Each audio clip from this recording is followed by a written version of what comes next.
Hey, so this is Kevin with my half of the sprint of from the just the end of fall 2015. This is like cut from the second half of the video, such that the split the previous fall quarter sprint into two. So just the beginning transitions in a little awkwardly, but just pay attention to the rest of the video. On the collective experience side, I've built a location engine. It's up here on Amazon.js as a package, and basically what this is supposed to simplify is the entire process of you know tracking, synchronizing multiple user locations across like kind of in the application, such that like you can easily represent other people's locations and do things on updates for any of those. So actually, I think what I'm going to try to demo is just a simple. I'm going to build a really quick application now. It's called like Meteor create location engine example. And what the goal here is to I'm going to use this Google Maps package to display everything. And basically what I want to do is use the location engine package like to get all the notifications for location updates. I'm going to display all these in the Google Maps package. So to do that, I'm going to do this. I'm going to also add in accounts and accounts password, just because it'll be helpful.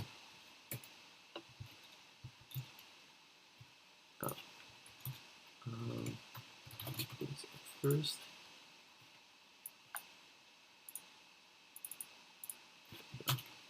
And okay.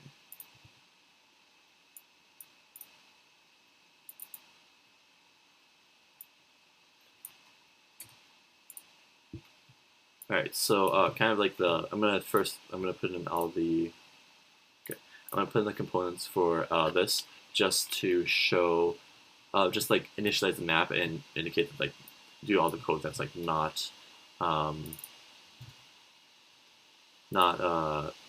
location code. So I'm gonna call this map. Create a template called map. Wrap this stuff up in a div, right? To show that.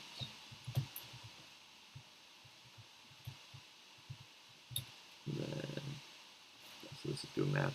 I'm gonna shorten the name.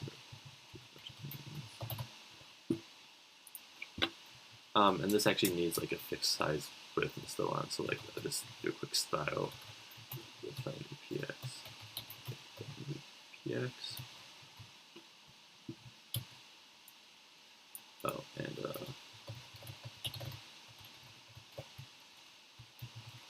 login button as well. Because like login is part of kind of like the way we differentiate different users. So something that we would probably look into like making any sort of differences. Okay, so there's one more thing we need to add in order for this to work, which is helpers, and then we'll just copy over the map options.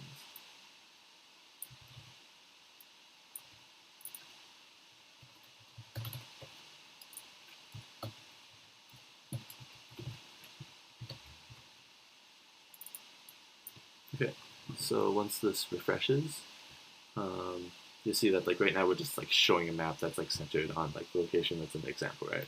So now we're gonna bring in all of the location engine stuff. So first thing, let's make the map centered on our location instead. So as we can see, location manager has a function called current location, which gets the user's current location.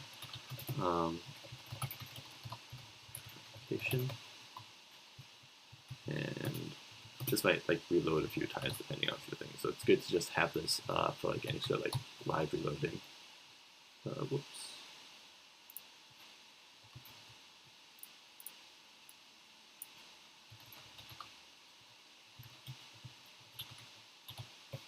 And then I'm going to increase the zoom as well, just so it's a little bit closer so you can see the differences in pins later.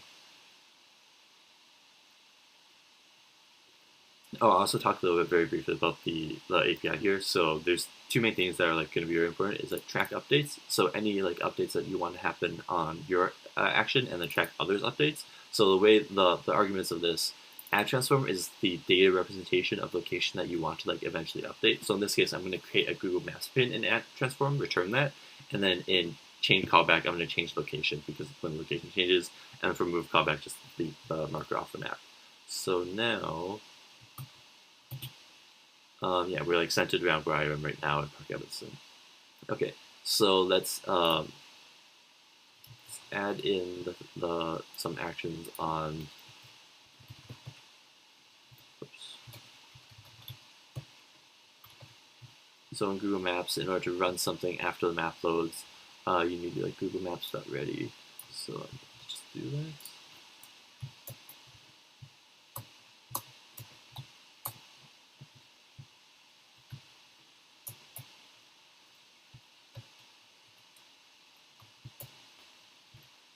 And then, yeah, so what I'm like going to do with this now is, so location manager that like track updates.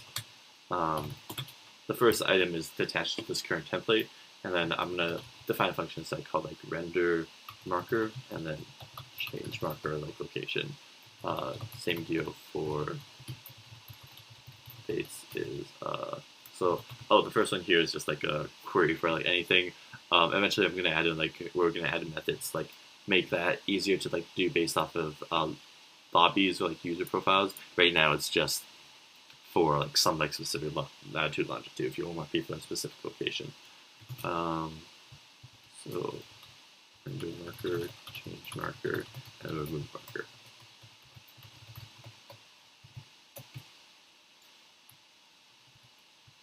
Okay, so now we need to define these functions, right? So render marker, you see here it gets a location. So render marker location, and all we're going to do here is for new go.maps.marker. See the representation of this is new position of map, right? So marker position, new go.maps.lat long location.lat, and then map is map instance.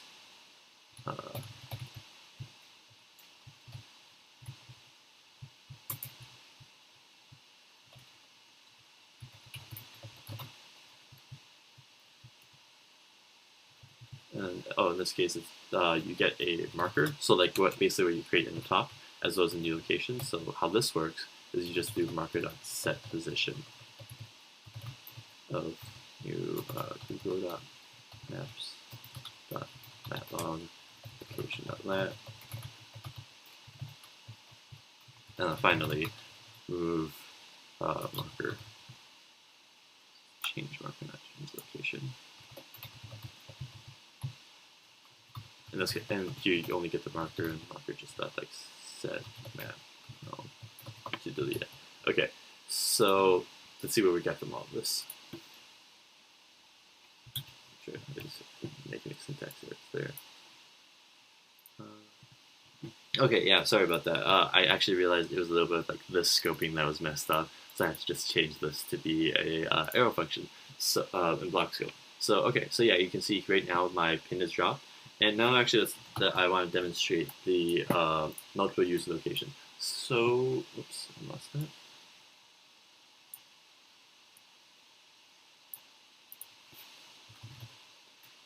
Okay, so to make this a little bit easier, let's add a few things into here. Let's just say like log like new location, and then also log the like location that we get.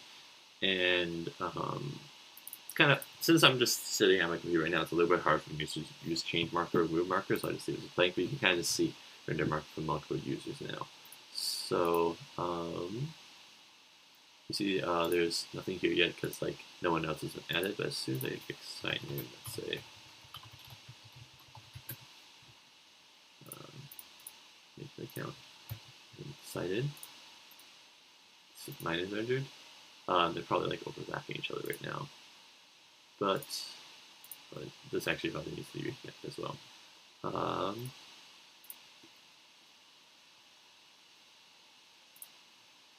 Save that.